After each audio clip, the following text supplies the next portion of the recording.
Thank you, Peter. Well, the South Sudanese Army is being ready to deploy on a small arms disarmament program in Jonglei State.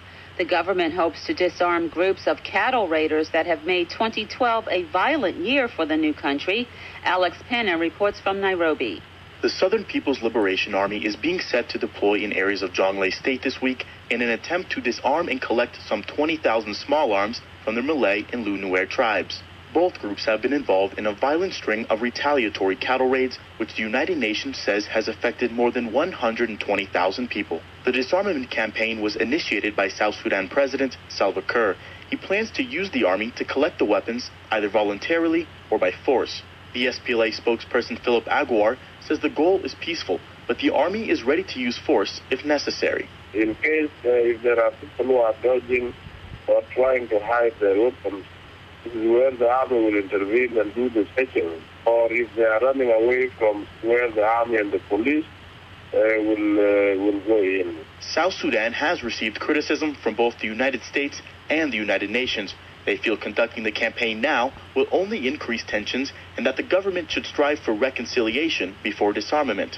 But Aguiar says the time is now. If you wait for the reconciliation to achieve its goals and objectives, in the middle you will have people attacked for themselves and dying in hundreds. So it's better to do the same processes concurrently. Jonglei is a consultant for the Small Arms Survey, an independent organization monitoring international weapons trafficking, and has recently been on the ground in Jonglei State. He feels the campaign will certainly end in violence. I've heard from leaders of both communities, both the Lu-Nuer and also the Malay, that they will resist a forcible disarmament, which means that they will fight back. And so I would expect that the SPLA would respond with technicals. They'll have greater manpower, such as heavy machine guns and possibly even tanks. Lef also fears the possibility of disarming the tribes unevenly, which may leave some vulnerable to attack. Without proper security provision by the SPLA or security forces, the rival tribe would most likely come in and take advantage of the situation. In the past, disarmament programs in the area have resulted in violence and have proved to be largely unsuccessful.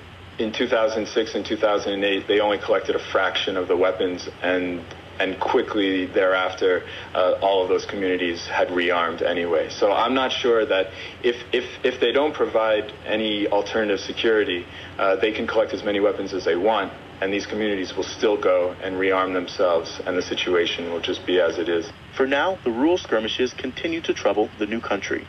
Alex Penna for VOA News, Nairobi.